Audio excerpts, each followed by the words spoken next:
Okay, so yeah, I have this demo file opened in Photoshop. Again, if you want your settings to look the same as mine, you can go to Edit, Preferences, General, and do this Reset Preferences. I'll quit, close out Photoshop. The only difference I have is there was a window between these two that I dismissed. So again, I encourage everyone to follow along with this exact demo that I have. I feel like that's how you're going to get the most out of it. How did that happen? But it looks like I paintbrushed on here at some point by accident and it saved. But let's say you want to use your own photo. Hopefully you guys have it. If you want to get it from Google, it's possible to. It's just not going to be as good quality. So if I was searching for like a construction site, photograph, the only thing I want to show you guys is tools and size. You want to go large because you want to have, remember, you want to avoid pixelation. This looks like a great photo, but would be terrible for my concept. Well, it wouldn't be terrible, but it wouldn't be great. And why is that? Yeah, the perspective's weird. It's like a view looking up away. It's going to lead to a really weird light. And again, think about it. If you want to be efficient, hopefully this can be the same. I'm expecting this to be essentially the same render as your final, right? It's going to save everyone time and stress. So if this is the photo I use and we're looking up at the light, then my final render is going to be this weird angle looking up at it, which out of context might look even more funny. You know, like a photo like this may not be great.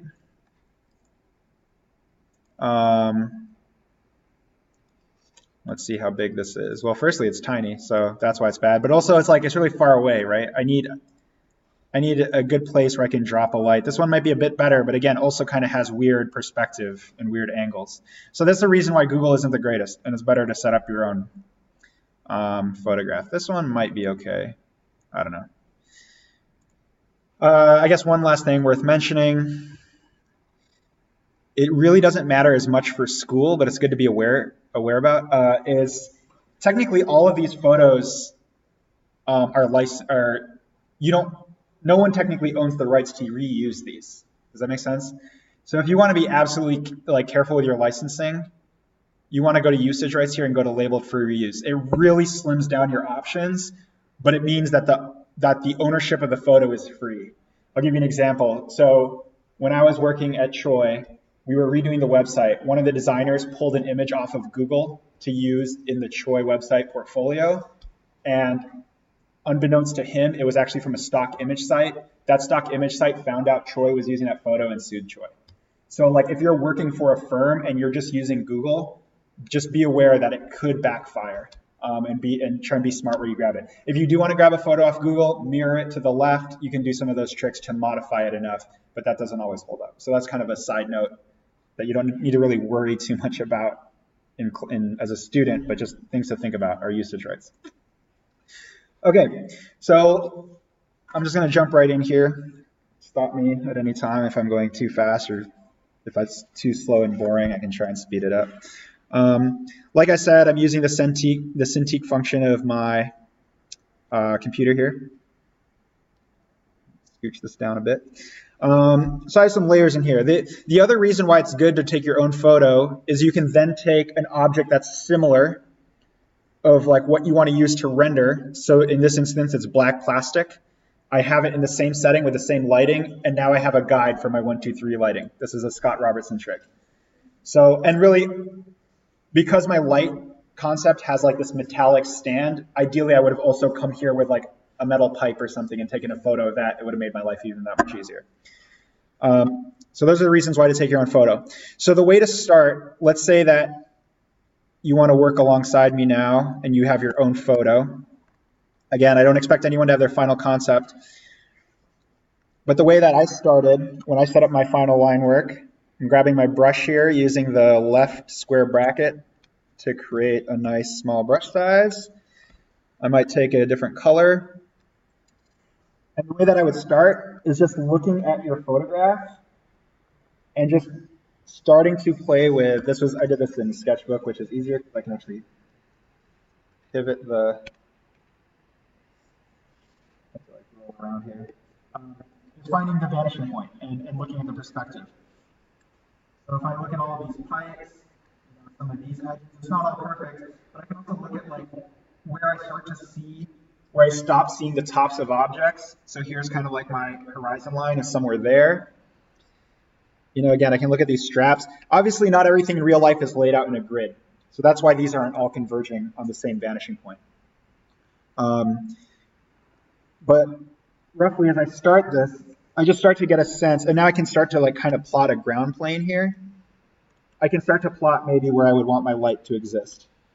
And now I know that as I start to get maybe about this high, and again, if you guys want to use your own photo, I encourage you to do this step right now, just kind of figure this out.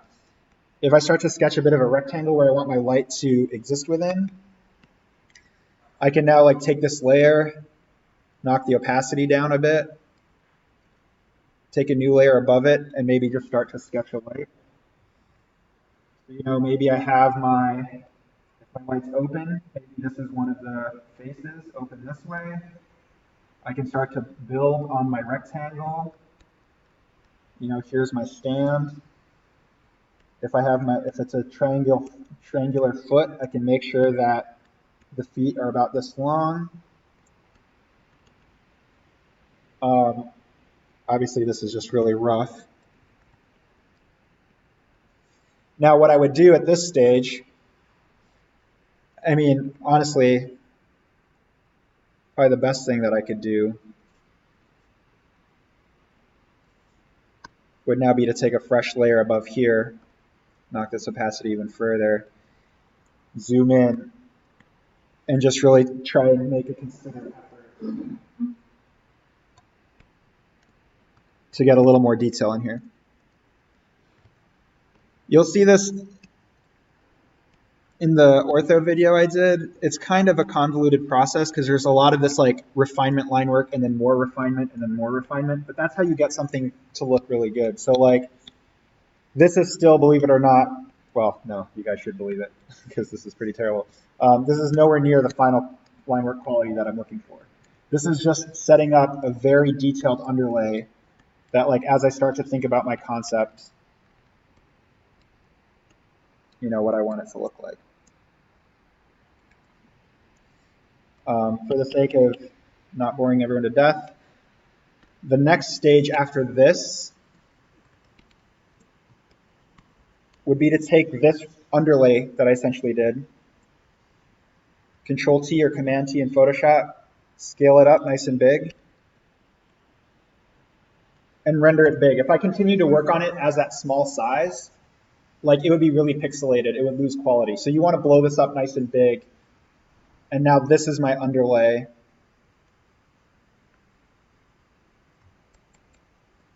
And I did all my line work in Sketchbook Pro. But I would probably take a smaller brush here, and I'll just start to work on this a little bit just to give you an idea as to what I did. My concept had chamfered edges. I'm trying to get like these kind of double lines because it's very rare that a product has a sharp 90-degree edge.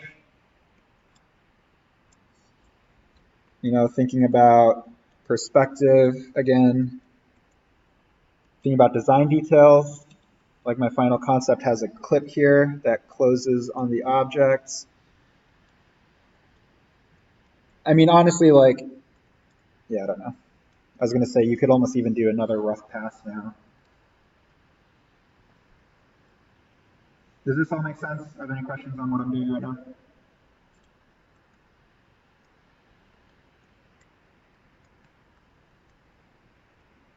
Okay, I won't do this too long because I already have this set up like a cooking show. Mise en place, right? Okay, so if you look at the files in here, so again, if you guys want to do this on your own with your own photo, if you want to take a bit of time to do this now, you can. It doesn't have to be perfect, just get something close that you can work with, at least to get a sense of. Now there's another good thing that happens when we scale it up this big and scale it back down. So there was a discussion on whether to keep line work or not. There's a solution I tried that I kind of like the effect, and what I'll encourage you guys to do is if you lock your line work layer, you can start to use your line work as part of your rendering. So like And I'll show you it when I get to that step, but just to give you a quick visual example right now as to what I mean. If we look at this Mitutoyo box, you can see that these light edges here that's catching light, that could be line work. So if I take this, if I sample this color, and again, I'll do it, I'll show you guys the effect that it has. I think it works pretty well. If I sample this color here, and then go back to my quote unquote finish line work quality here and lock it, that's this thing, pixel lock, as a reminder in Photoshop, and color on this. When this is rendered on a dark gray object, it'll look like these are highlighted edges that's catching light. Now, when you shrink that down, because you're working so big, when you shrink it down, the line work gets tight, it gets smaller and fainter, so it becomes more secondary. It looks less like a sketch, hopefully. So these are all just kind of like previews of what we're getting to. So I probably shouldn't have deleted all that, but it's all right. So you'll see that this is the original setup that I did. This should be, again, for those of you that downloaded this, you can see my original file. I literally took this blue thing, I scaled it up, and then here's my clean line work. And roughly the quality that I'm hoping from you guys is for the final concept, all right? Nice and clean. Obviously, you know, there's some freehand here, it's not perfect. But, I mean, do the best you can. I realize, like, muscle memory and sketch is not the same for everybody, but just do the best you can. Get it as neat as you can, especially if you're going digital. Because the tighter you make it, the better it's going to look. All right. So, everyone who's, show of hands, who's doing it on their own photo? Okay. 4 of you. Show of hands, who's following along with the demo? Okay. Show of hands. Who's not doing anything? That's okay. Yeah, no, please guys, follow along. Because honestly, like, I want this to be as good as it possibly can. For those of you who are doing their own, do you feel you have enough time for something rough to work with right now? Okay, I'm gonna take that as a yes. It really doesn't matter. But basically, so what I'm gonna do, we're about to start rendering this, but the first step before we render that, so okay, those of you following along with me, I'm gonna make a new layer above this one. And what we're gonna do right now is we're gonna create a swatch. And this is something that I often do when I render digitally, especially in Photoshop. You guys know what a swatch is, right? Who wants to tell me what a swatch is? Or do you guys not know what a swatch is? Yeah, it's a set of colors that you have planned out. Couldn't have put it better myself. Swatches are useful as a quick reference as to what to use and to keep your rendering consistent. It kind of makes your life a little easier. So I made a new layer here, and I'm going to quickly make a swatch out of this Mitutoyo case. So I have my brush tool. I'm going to zoom in on the case. And intentionally, the case is box-like, so I have my 1, 2, 3 lighting. Let me just quickly label this for everybody. I know you guys know this, but the more, hopefully the clearer and more evident I can make it, the better. That's your 1, here's your 2, and here's your 3. So, swatches, you know, you can think of it as like a painter's palette. And actually you can like save swatches up in here. I don't bother with that personally. I like to make a new layer for my swatch. So here I'm going to have my two-face. Here's my far left of my two-face. If your brush is really soft like this, if you hold down Shift and the bracket that looks like that, it's going to make your brush harder. So that's the left of my two-face. Here's the right of my two-face. I'm going to draw like a rough box, just because I find that helps my context a bit better. I could pull like a middle gray here if I wanted. So that's my two-face. So for my one face, I can pull the middle here and drop that on the top. Here's my edge. This is going to be my brightest. Oh, sorry. I'm holding down Alt or Option while I have my brush tool, and that brings up this eyedropper. If I'm ever doing something that you guys aren't sure about, let me know. You'll also notice like this selects pixel to pixel. So as I don't know if you can see this box down here change as I'm like selecting along this edge. Until I find something like nice and bright, I'll use that and drop that in there. So now I know I want my edges to be like that. I could, if I wanted, select some of these indents.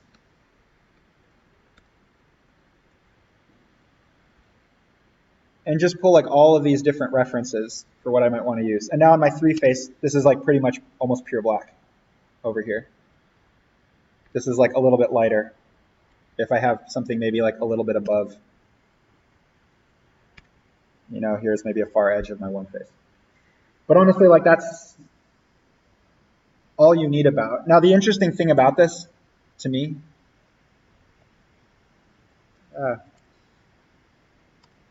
is never in a million years, if I were rendering this on my own, never in a million years would I think to make the top blue, right? If I really zoom in on this, that's a really weird swatch. Like I wouldn't think to do that with those colors. And again, this is why I think this technique is really powerful, is because it helps you get some realism like this that you otherwise, you know, wouldn't guess at. Okay, that's the start of my swatch. Now I know with my light, and again, this helps with your concept to plan ahead, I know that the other part of my light is going to have a metallic stand to it. Now, unfortunately, I didn't think ahead. When I took the photo, I didn't bring like a pipe with me. That would have been weird to bring like a pipe to school, like get arrested or something. But like, I didn't bring anything metallic with me or think to use anything metallic I had on hand to get a photo. But now, thankfully, I found in this photo, there's obviously some things I can reference in here, such as these very convenient metal bars down in the front here, that I can just sample some of these colors. So I'm going to sample from here to add to my swatch. So I'm going to take this here. This is kind of like a 1-face. It's really light. It's pointing up. And I'm going to put that here. Zoom in and get something maybe a little bit darker. That's like the underneath part of this. That's in like shadow. You know what? Make sure you're drawing on the right layer. I was not drawing on my swatch layer.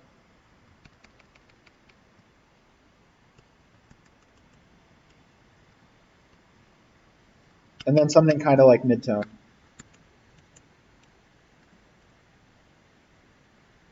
And roughly there, I now have a nice reference as I render this, what to use. And it really makes it, at least in my opinion, makes it really close to paint by numbers.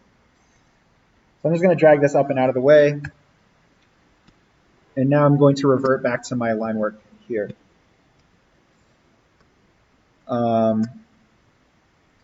So to start with, you might want to lock your line work layer. Well, yeah, just so you actually accidentally don't draw on it. You can always copy it too. I'm a big fan of copying layers when I remember to, just so that I don't accidentally write over them. I can come back and grab them if I need to. You don't need to label your layers, but it can be as we start to get a lot. So underneath my line work, I'm going to create a new layer. And to begin with, I'm just going to, actually quicker than this, switching to my mouse for a minute. On my line layer here, I have to unlock it. So I'm going to click this lock. I'm going to grab my magic wand tool and click in the negative space. And I planned ahead with this to like cut off any openings and then deselect this. So I'm holding down Alt or Option. And why is that not working? Alt Shift, you're right. Thank you. Is that? Wait a second.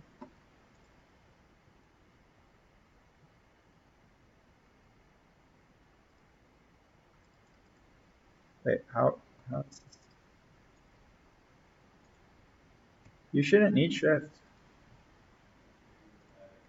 Oh, you're right. I am adding. I'm sorry. Thank you. Yes, currently I have the background selected, not the inside selected. So I have to hold Shift. Thank you, Graham. I appreciate it. I thought I had the inverse. So yes, once you do that, you can select inverse or Shift Control I or Shift Command I. I swear it's in this one here, right here. And then now we have just the light selected. This is a good way to start, especially if your line work is nice and clean. You can get the paint bucket tool. I'm going to grab like a mid-tone from my 2-face. make sure I'm going to layer below my line work and just drop this in here. And that is a good start. Now, of course, like some of this like ragged edges and stuff, you know, we'll end up cleaning up later. But so now we have this kind of like base, and now we can use in Photoshop, we can use, someone remind me, what are they called? Starts with C. Clipping masks to put over this silhouette as we render. So I'm making a new layer on top of here. I'm going to hold down Alt and click in between. And that makes this a clipping mask. I'm going to remember to lock my line work now that I'm done with it for now.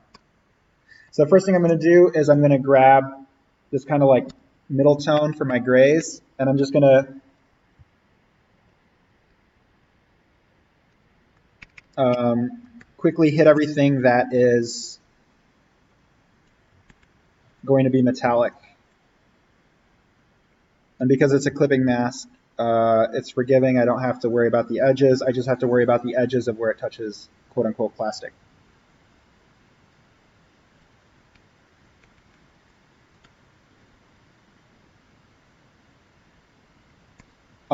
So for those of you, if I were to do this without the Cintiq, I would do this all as selections. And I mean, I probably could. Let's see if that works right now.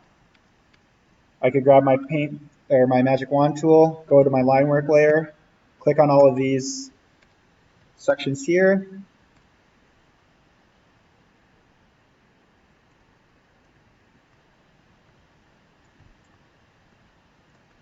And this could be totally done with click rendering.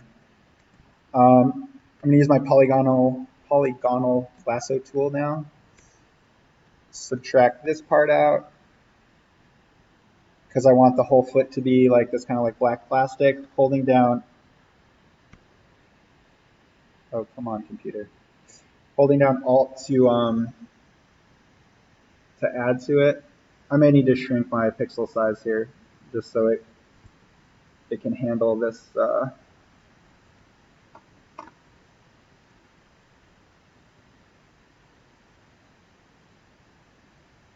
I'm sorry, it's completely locked up on me.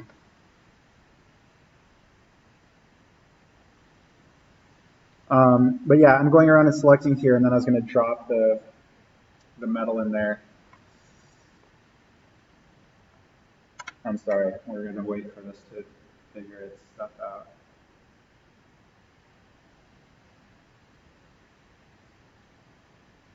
I don't know if it's the recording or if it's the fact that it's trying.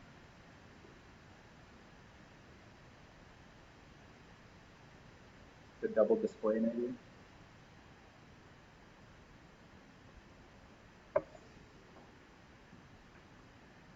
There we go. Okay.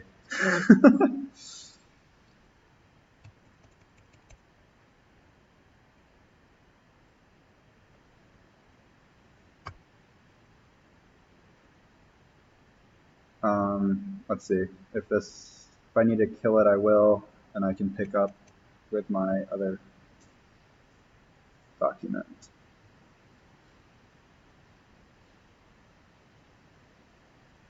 I mean, for those of you working, what I would do is I'd continue going around and breaking out the different materials and the different faces. Either by using the select technique or by just drawing under and taking a new layer each time you're coloring a new face, just to begin with.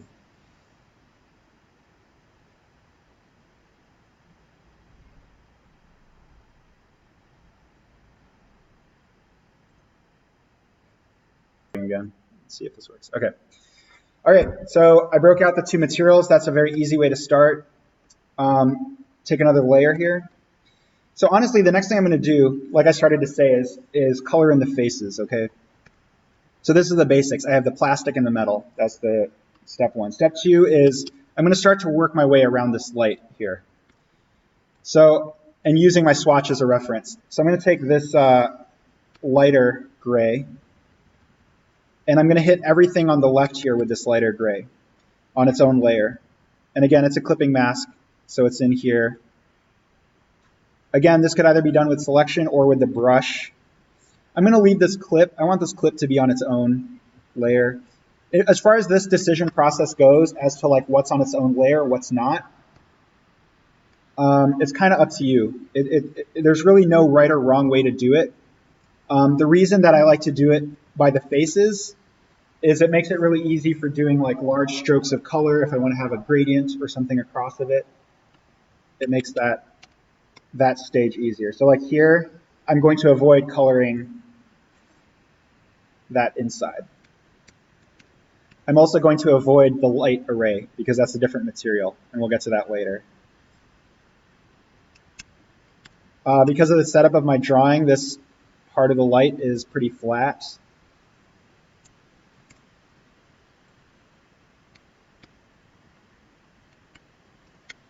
This is like advanced color book, right? You guys started this in kindergarten, and now we're doing it in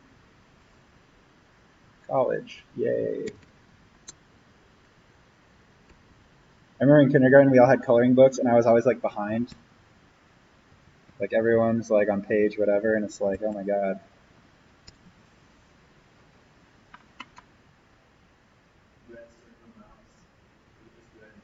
No, it wasn't like homework. It was just like, I don't know. We all worked this coloring book, and I just remember feeling like everyone was ahead of me and feeling like inadequate because of. That's probably why I got into design. I'll go with that story. That I was really carefully coloring. Yeah. Right. Oops.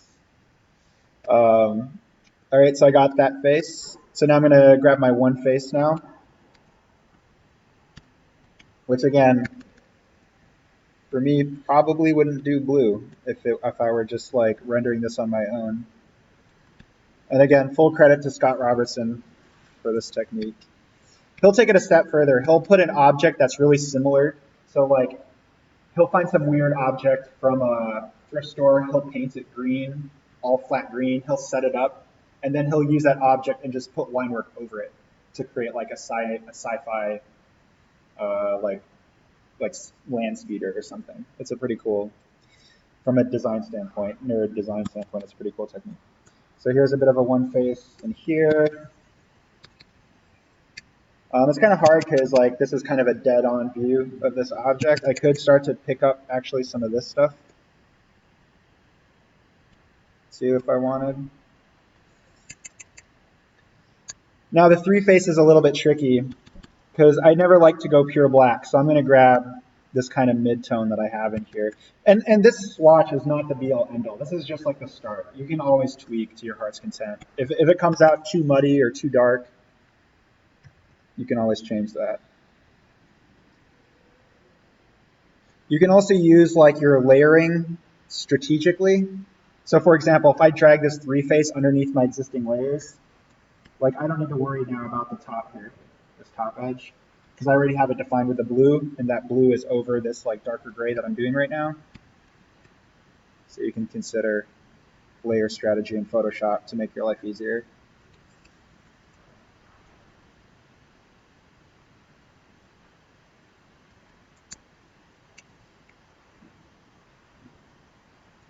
I realize this is kind of like a tedious step for you guys to sit here and watch me do this. I mean, again, ideally you're doing it yourself as I'm doing this, whether for your own or for the demos here.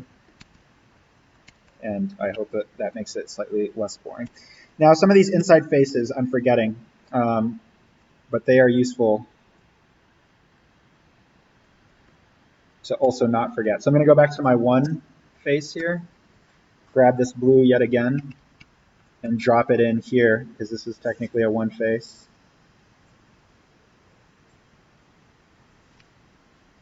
If you need to take an eraser and clean up some of these edges, you can.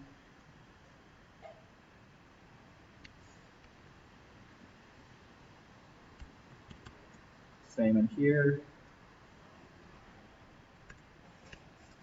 Go to my two face, grab this.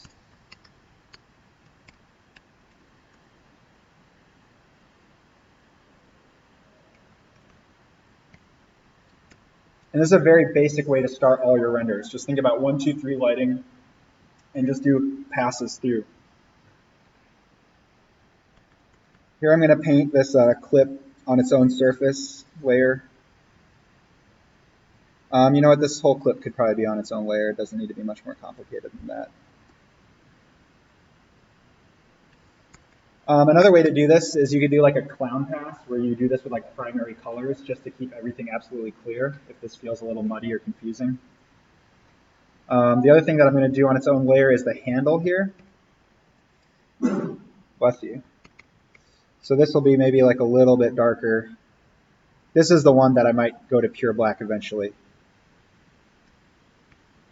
But I'm going to start just with that inside. This portion up here, I will just leave. Let's see, what else can we get?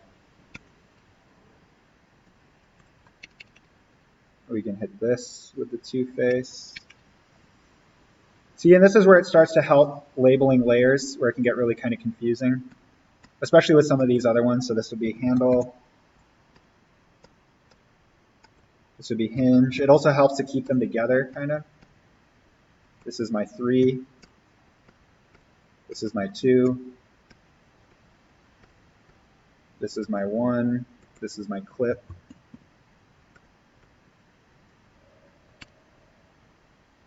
So again, by the hinge, I can make a couple more. So, you know, here's my hinge 3-face maybe.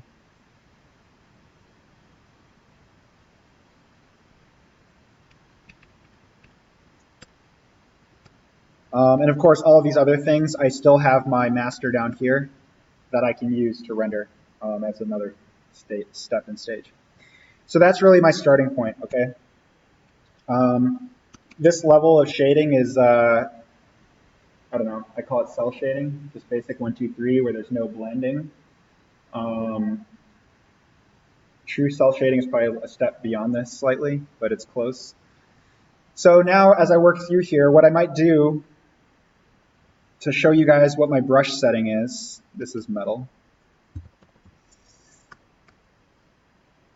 Up until this point, I've been working with a hard brush. That's why the edge is a crisp line. Now when it comes to rendering, I'm holding down Shift and this bracket key, which is technically this bracket key. And I'm making my brush really soft. And now it's kind of gradiented, I don't know. It's like a gradient. And now when it comes to like painting in here, it can make things like a little bit softer, okay? So I'm going to start with my two-face. And now for my two-face here, I have like a darker, so I can like use this on the underneath part. Oh, wait, sorry. Most important thing. All of these now, I want to pixel lock them. So you want to click on this little chessboard. And what that means is you can only paint, you can only add color and pixels only where you've already put your object. So this is why I like this workflow, because it takes a little bit of setup, but you're already getting a good start with your 1, 2, 3 lighting. And then when you lock it, as you add brightness, darkness, it keeps everything, it makes it easier. Because then there's no more concern about painting really carefully within an area. There still is a little bit, but. So here I'm selecting for my darker two-face. You know, this angle is pointing down. So as long as I'm on my two-face layer, I can start to make this darker behind this clip. This is actually pointing up a little bit, so I might grab a little bit of blue, a hint of blue to drop on there. This is an interesting face because it's pointing up. So I don't know. I might also make that a little bit blue. It's getting close to that one face. I could always like grab this, make my brush really big. Here's the other way I like to work when the brush is really soft, is if I paint with just the edge of the brush, like it gives us a nice kind of gray to blue gradient through there. And again, using the edge of the circle, right? Clicking here. And that gives us a nice kind of gradient. I mean, I could do that across the board. I could grab this, and because this is its own layer, if I run the brush slightly inboard, I get a nice, if I zoom way in, hopefully you guys can see that, I get a nice gradient from left to right of dark to light. And again, that kind of represents the Mitsutsuyo a little bit closer. Down here, I can pull this a little bit darker. I can go to my clip and I can kind of do the same. I can make sure that I get this kind of like three face on the clip here a little bit darker. I can grab this blue.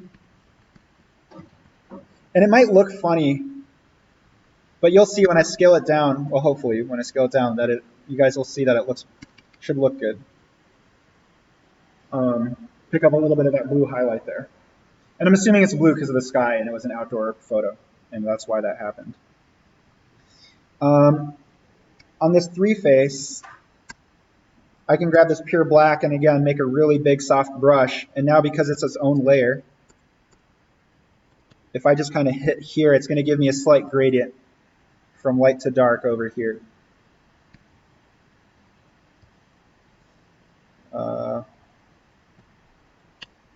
Let's see, same with this two face. If I take a dark and just kind of paint the bottom here, it'll give me a nice kind of like light to dark gradient. Just so there's a little bit more than just flat lighting on there. And again, this is kind of like a, what's it called? Like a process. We're like slowly building up. You start with 1, 2, 3, and then you just start to like give gradation to each face to give a little bit more realistic lighting to it. You know, things like this, like if your three face looks like it's getting a little light in here, or a little dark rather, you can always sample from your swatch and then like slide this up just a smidge if you want it to be a bit brighter. That's too bright.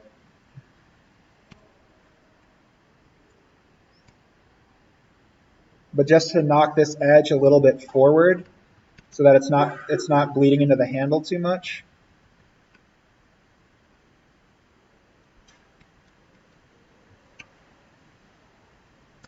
On that face there. Let's see. And honestly, like, don't overthink it. It really doesn't need to be much more than this. I know it doesn't look like much now. It's really dark up there. You guys might have like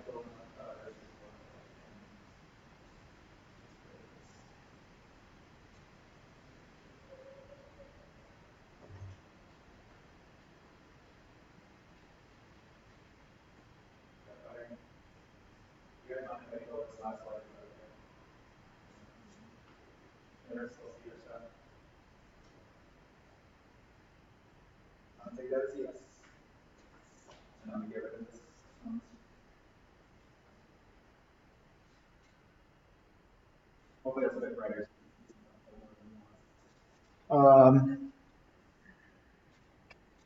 All right. So now let me show you the line work that I was talking about. And again, you don't need to overthink it. I'm going to come and get this the light array last. So because we saw that line work, what I'm calling the line work on this image is kind of like these bright grays and blues, we can treat that similarly here. So one thing you could do is you could take your line work layer, unlock it, and just drop the opacity to like 80 so it blends just a little bit better. Make sure it's pixel locked. And now I can kind of paint some of these highlights in here.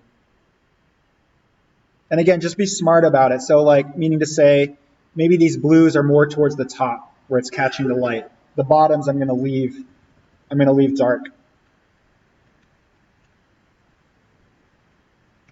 Right, and already, I don't know, you guys can tell me, I feel like already just that little step starts to make this pop and look just a little bit more realistic, like it's catching some light on those top edges. Same down here, I might start to then hit it on these collars, which we haven't gotten to yet, but we will. And again, think about where your light's coming from, and this is where the reference photo is helpful. You can look at other objects in your reference photo, where the shadows are going, and this will kind of give you a clue as to like which lines to hit with this like lighter blue in your line work. We'll treat the metal a little bit differently, I think. You know, I don't know, maybe it hits that edge. Is that maybe that's a bit bright, but why not?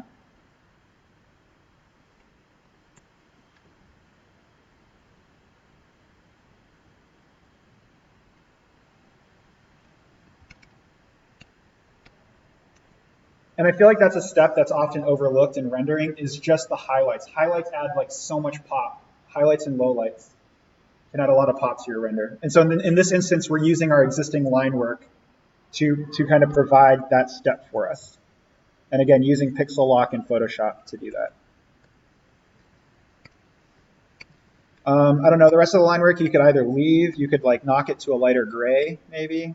We'll do the metal line work last. Again, avoid the urge to overwork your drawing. Which is, I guess that's also hard to say because sometimes I give the comments of like not enough value. I think if you start with really strong 1, 2, 3 lighting and good contrast and jump and difference between the three, which that said, arguably these are very similar, but that should help avoid that comment. Things like this too, you can start to hit. So like, what is this, my two-face? Let me show you guys another trick here. I don't really like this tool, but it's really quick, like kind of easy way to render. There's dodge and burn. How many people have taken a photography class? Are you guys familiar with the terms dodge and burn? When you develop a photo, if you give more light to it, that's burning it. It makes it darker. Dodging it is like if you take a piece of paper and like as you expose it. Did you guys do that in your photography class? I guess I'm like, maybe. So the photography class I took, I'm not that old, but I feel like it seems like a long time ago now. We did what's it called? Like darkroom self-developing. So you expose this film to light and photosensitive paper, and that's how you make a photograph. So it's like analog, right? Dodging and burning is like making things darker or lighter. It's a photography term, and that's a huge tangent. So for example, I have this really like flat two-face in here. It's all the same even color. I can go in here if I grab my burn tool. I think the default is set to 50, which is fine. If I color in the top here, it makes it darker. If I click and color again, it makes it darker. Dodge and burn, the reason I don't like to use it that much is when you do it to color, it can really distort your color. I'll give you guys here. Let's play with dodge and burn for a bit. Let's give a quick example.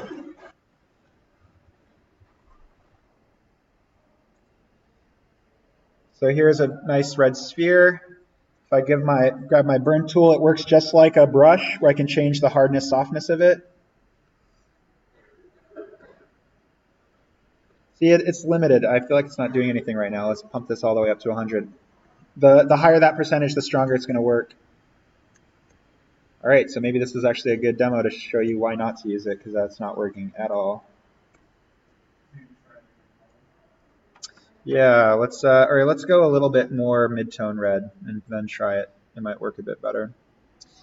But I mean, honestly, the reason why I did it with color was to show you how it doesn't work well with color, how it kind of distorts it. There you go. Now it's showing up. So that's burn. That's burn at 100%. Let's go to dodge. You can use it. This is a quick way to render. When I'm feeling lazy, and if I need to just add a little bit of value to things, I'll use dodge and burn. And that way, I don't even need swatches, because you can start with your base. This is actually more accurate. I don't know why I was doing a half moon for that highlight.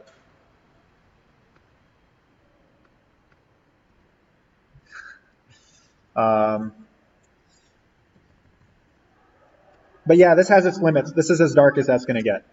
Whereas if I were using a brush, I can sample here, and I can just drag this down a bit, and I can quickly get something darker.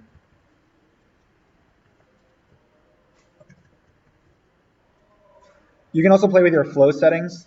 This means what the opacity you want your brush to be. So I'll make it blend a bit better. Anyway, so dodge and burn. You can use it as quick things. So for example, in this instance, I used it on the inside here on that face. Let's see, let me push this one a little bit more, this handle.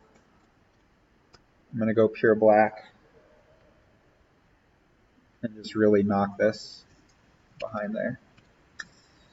All right, I'm going to stay on the light array now.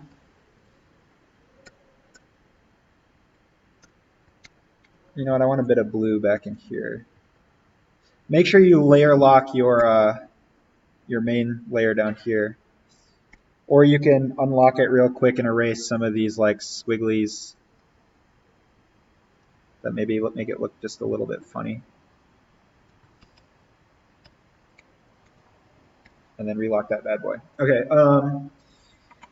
So if you guys recall with the material project, what were some of the things that I said about photos and photoshopping photos as texture into your drawings? Yeah, that was part of it. Yeah, making sure you get your scale right. Yes, making sure they're not too photorealistic. The opposite is true here. If you're trying to make it look photorealistic and you're trying to drop it in, by all means, go and grab an actual texture and Photoshop it as part of your drawing. This is the one instance where you have full permission to do, whatever you need to do. So, for example, you were drawing a projector, Max. Remember, you could literally Google. Let's say you have a lens on your objects. If I'm designing a projector,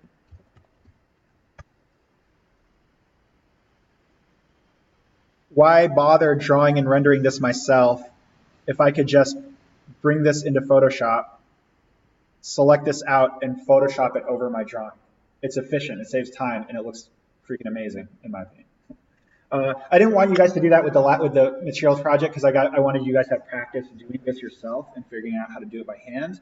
But in this project, in this instance, and you wanting it to look as good as possible, and realizing that this is a heavy project with a lot of components to it, if you want to take some of these shortcuts, as long as it looks good and you work it into your object, like more power to you. So like I remember, Max, you were trying to figure out like this kind of thing. And I almost said it to you on that project, but I didn't want you to do it then. But now you could. So you could literally just like take this lens and like distort it. So let me show you guys what that looks like. So the other thing I have in here, for those of you following along, is I have an LED PC board light array. Now, I'll be honest with you guys, I created this not from scratch, but this is already modified. I'll just quickly show you what I did roughly. Yeah, here you go. You can see I searched it. So firstly, same Google search things. You don't need to do label for reuse. Try and get something large. Of course, that limits what's returned to you. So now I'm just full searching any size. And where was it that I found this eventually? I mean, you guys know too that when you hover over it, it tells you the size of pixels in the bottom left here. Hopefully you guys know it. Here you go. This is what I grabbed. So I found this image. I copied it. You can see like it's heavily modified. I went from this to this, and I'll just show you guys quickly what I did. Firstly, I photoshopped the background out by selecting this around the PC board. Control-I or Shift-Command-I to select inverse, delete, Control-D or Command-D to deselect. The more hotkeys you guys know, the more efficient your workflow is going to be. Before I copy that, I'm going to hit Control-L or Command-L to bring up levels. Actually, no, sorry. I'm going to copy it first. Just in case I mess it up, I can always revert back to the original. So again, Control-L or Command-L to bring up levels, and just kind of push the brightness up a bit, because I don't really want this highlight here if I can avoid it. I want it to be a little bit more flat lighting, so I can provide my own rendering. Now that I have it where I want it, I can Alt or Option drag up. Move this down because I want it to be a little bit bigger. I can like kind of take a soft eraser and erase this top edge to get it to blend a bit better. Maybe more than just that. This is roughly what I did to get to this level. It looks like I did more modification with brightness and contrast. But now that I have this, I can merge them. I can select both layers, right click, and say merge layers. So now this is one layer. I can now, punch this levels just a little bit more with both of them there. And now I have something that's very similar to what I arrived at over on the right here. All right. So now, again, always copy your layer so that I'm going to hold down Alt or Option and drag this. Do I want it above the line work? Yeah, I want it above the line work. So now what I'm going to do I'm going to actually change the opacity down just a bit so that I can see what I'm working with beneath it. Control T or Command T to bring up this modification box. And what I'm going to do is I'm going to roughly place it in here where it would go. So I'm looking at these interior lines on the inside here, and I'm aligning it with those. So I'm going to start in this top corner, and now holding down Control or Command, I'm just going to drag each of these corners until everything aligns where I want. I'm not really worried about the distortion of the image because it's a pretty flat object. And again, I'm more using it for texture than anything.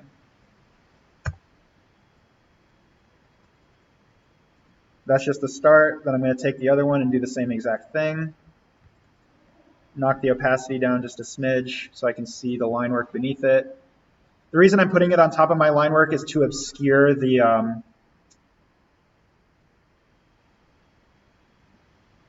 circles that I already drew in there.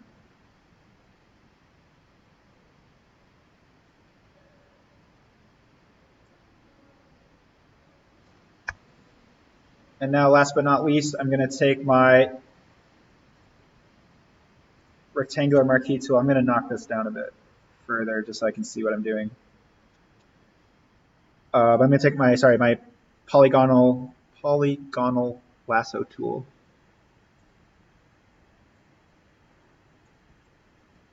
And just chop all of this out. The other thing I could have done that actually would probably make more sense than chopping this away would be to do a clipping mask. It's always better to leave information than destroy it in Photoshop whenever you can.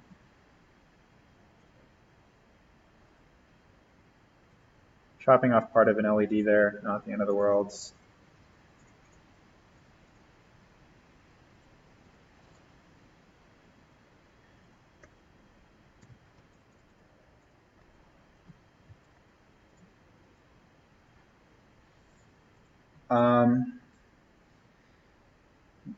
Let's see. I'm going to merge these layers. And actually what I'm going to do, so another way than pixel locking is if you hold down Control or Command and click on the layer, it selects all the pixels in that layer. So I just selected out this interior of where I want my lights to be. I can now take a new layer in here. And again, I could kind of take these three face, my swatch here, my 3 and my 2 face, and create kind of a background for where my lights are. So right now, because I'm feeling they're like pretty pure white, and now if I just kind of knock them back a bit, they might look like they're a little bit behind glass. But of course, to finalize that effect, I'm going to take a layer above it, select just a random angle, or deselect a random angle across the front faces. Take a brush, go pure white, make it really soft, and just kind of click in the middle here. Shrink it a bit just to get like a little bit of a highlight across on those lights. Of course, too, don't forget about like shadow and stuff. So maybe if this is a little, I'm going to punch this a little bit brighter. I'm going to copy it because I'm going to erase part of it, so I don't want to actually erase the light if I want to undo what I did. I'll take a soft eraser and just like on the insides here, just start to give a little bit of a shadow to this light array so it looks like it's sitting down in there just by erasing these edges a bit. And again, this effect works because it's on a 1, 2, 3 lit background. That makes it a little bit darker. And then that adds like a certain amount of realism to it. By dropping in that PC board in there as a photo, hopefully it makes it look even more like a photograph than a sketch. But it's just used as a texture. Okay, that's a lot of like in-depth up here.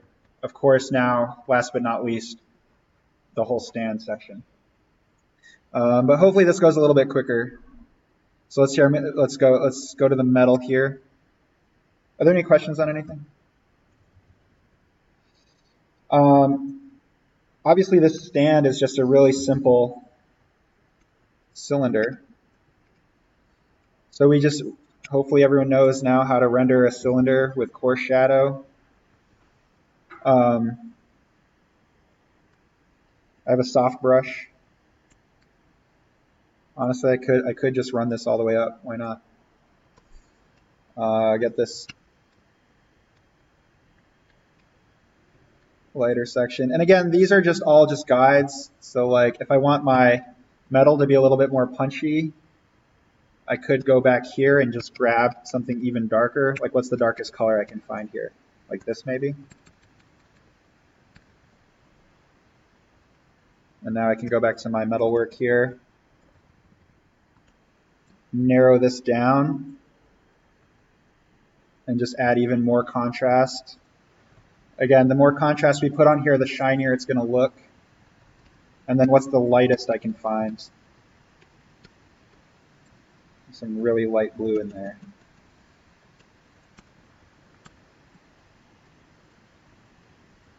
And if you're not happy, you can always just select your own, you know, make it as light as you want it to be.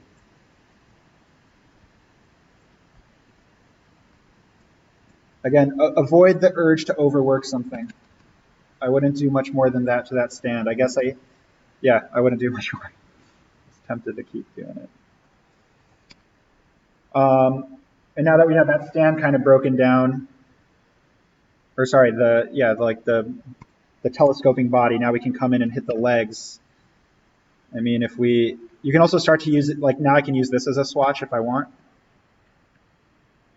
So maybe that gets a little bit darker. This side gets a little bit darker.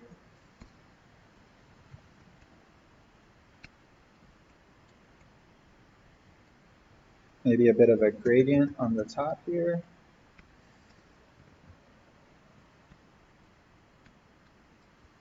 Some highlights across here. Whoops. See, I was so used to this being its own face that I started to. Maybe back here, and as we start to think about a shadow, maybe this gets a little bit darker on that leg. I don't know. I'm just kind of making it up. Maybe some highlights on those hinges. Again, you don't need to overwork it or worry about it. Let's go back to the line work now.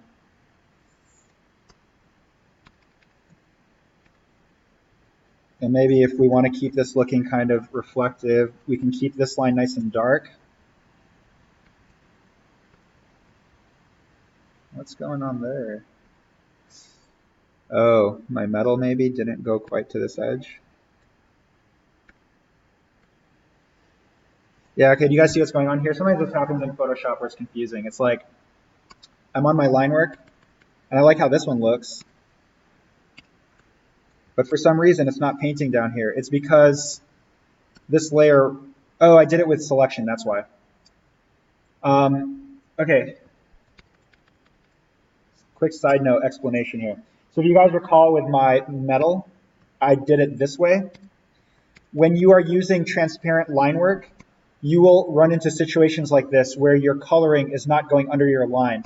So if you do this selection technique to render it, a good step to do is select, modify, and expand. And you want to expand by roughly the number of pixels that your line weight is. So I think 4 is probably going to be about good for me. It doesn't need to go all the way to the edge. But if it's like you're like me and you run into this problem later, you can always unpixel lock your layer, grab whatever this far left edge is, and just paint down on it. And again, it's just going to, what the effect that this is having is it's taking the line work and it's making it look less like a line and more like,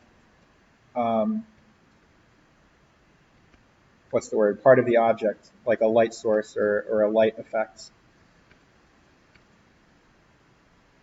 So don't forget to pixel lock that, go back to your line work here. I'm going to grab this bright white again, and I'm going to hit that for this back edge. I forgot I left my brush flow at 75. It's not a bad thing. The lower whatever your flow is here, anything less than 100, it's going to help you blend items a little bit better. That's the effect that it'll have. So now I'm getting more of a bit of a core shadow on the back there. Let's see. And now just a little bit more on the feet maybe, and on these edges. So I can go back and grab, maybe I'll grab this like blue-gray that I haven't really used up until now. Make sure my brush is soft. Honestly, I should probably drop some texture on here. This is supposed to be like a Titan grip thing, because there's no, I left out, what's the word, like cam locks and stuff.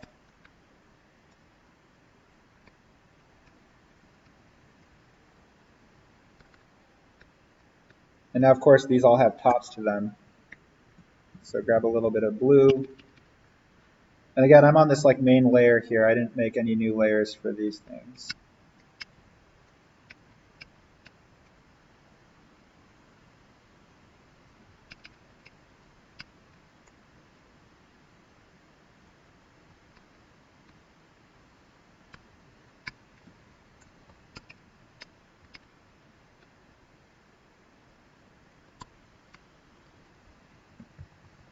This I could maybe just put a bit of a gradient on in that back corner. I forgot to put grips on all the feet. I probably should have done that.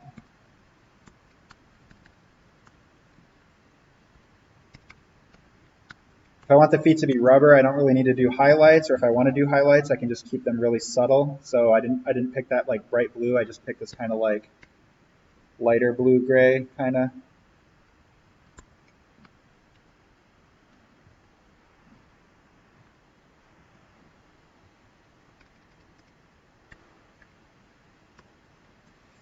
And I'm pretty much going to call that done. I don't know. I could do a little bit more in here maybe, but let's just leave it. Let's see, how about the line weights? I kind of like how this one ended up looking. So I'm going to go back, I'm going to grab this color. Whoops. Apparently I'm going to zoom way out. On my line layer now, and just kind of hit the tops of these. Anyway. All right. Now, because we worked in this way, so obviously save. Should have been saving a lot more all along.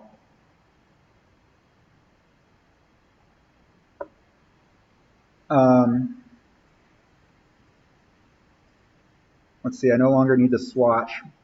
What I would do at this stage, I would create a group and just drag everything into this group. Because now you have lots of rendered layers. Let's drop this all in here.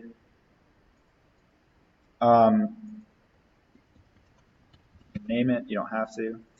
But now what I do when I drop it in, so I'm going to option drag or alt drag this group. I'm going to right click on it and I'm just going to say merge group. So now this is nice and flat. It's just one layer that I have to worry about. I don't have to worry about all these other layers. Now when I have my photo and I have this underlay of where I had it built initially, I can now take this light and hitting Control T, I can drag it in here. And I can realign it with my initial line work as to where I wanted it to be.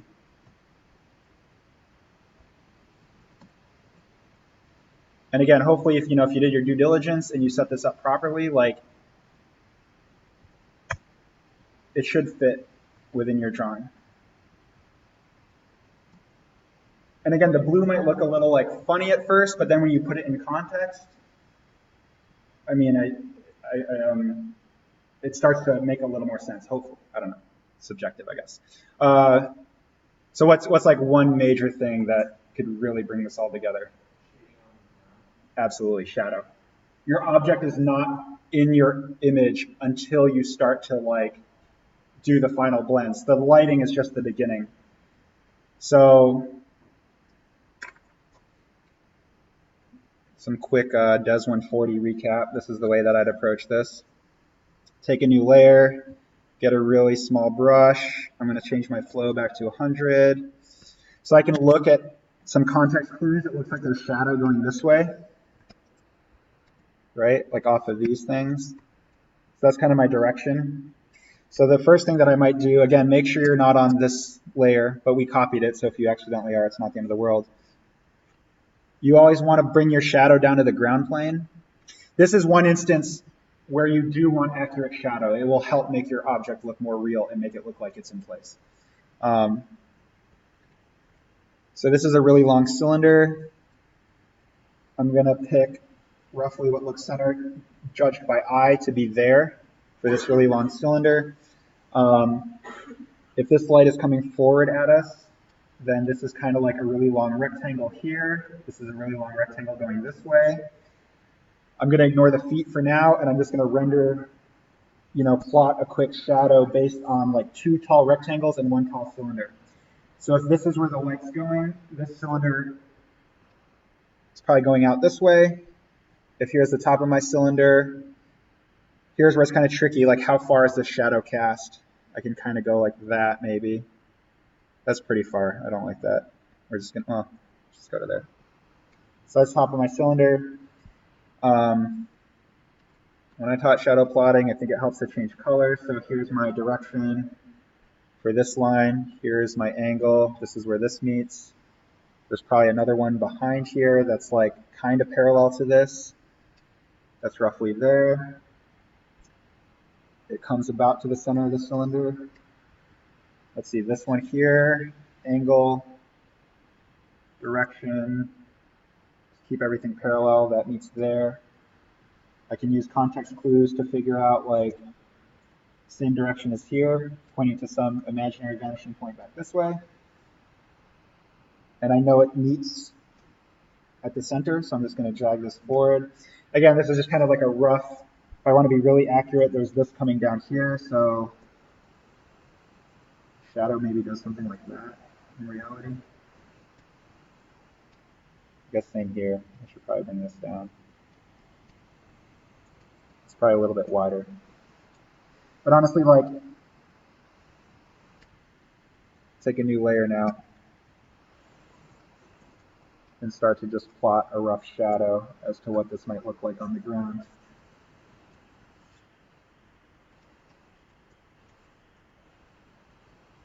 It doesn't have to be perfect, and I'll show you why. We'll do, like, yes, you want to plot it. Start at least with an accurate plot, but then you can take shortcuts as you go.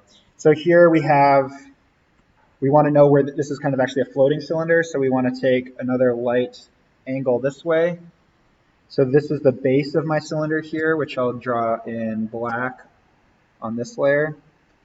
And now we know all these legs are connected to this base. So I'm just going to go each leg to the center of this.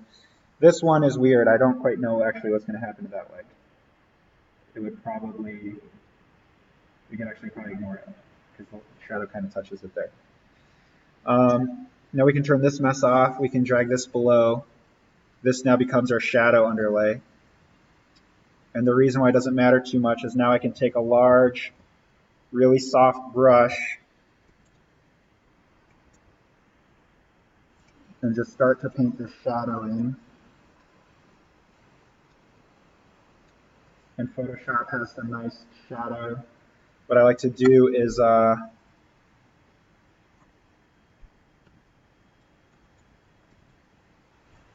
again, we're just kind of getting a sense of where it is. I like to go to Filter, Blur, and go Gaussian Blur. And you can really play with, how fuzzy you want the shadow to be. Again, doesn't hurt to copy the layer before you do that. But then with all shadows, it helps if then you maybe, let's see. Firstly, you can play with the opacity, knock it way down. But you can start to like give it a bit of a fade. Because like as you notice, these other shadows, they tend to disappear as they get further. And honestly, like if it looks funny, like you can always, for example, if this like little random shape here looks funny, you can always just kind of knock it away a bit. And now hopefully it starts to look like it's actually sitting there in the photo. Cool. And again, the happy news is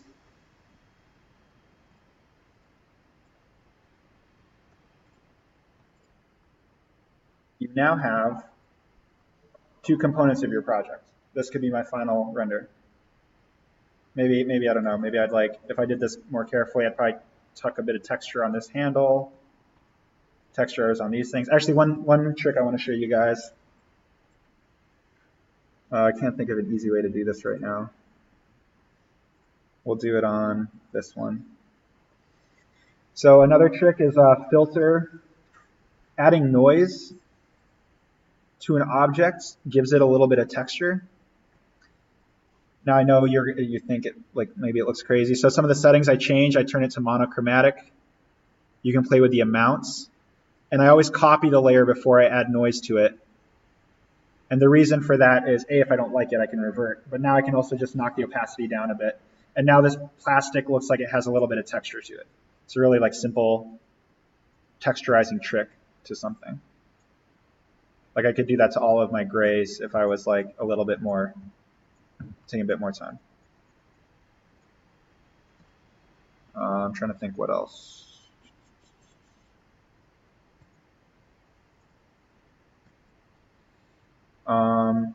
Okay. Another thing you could do, if you don't want it to be, I mean, I encourage everyone to strive for this and try and get it to look like it is dropped in the photo. If you're worried that your sketch is looking too much like a sketch, or you're having trouble with that line work blend, you guys don't have to do that line work blend. It is possible to like take the photo and use it more as just like a in context render. So okay, let me see if I can show you what I mean. You could always like fade the photo a little bit with the opacity to make your object stand out. It's get a little bit crazy, but and takes a little bit of time. But you could also like, yeah, no, don't do this. I was gonna say you could make the photo look like it's part of the sketch, especially if you have your stuff outlined. You can experiment, play with stuff, look at samples online, see what other things look like. But like another form of vignetting is only putting detail within certain parts of the picture. So you could do line work just like close to your sketch and have it fade out.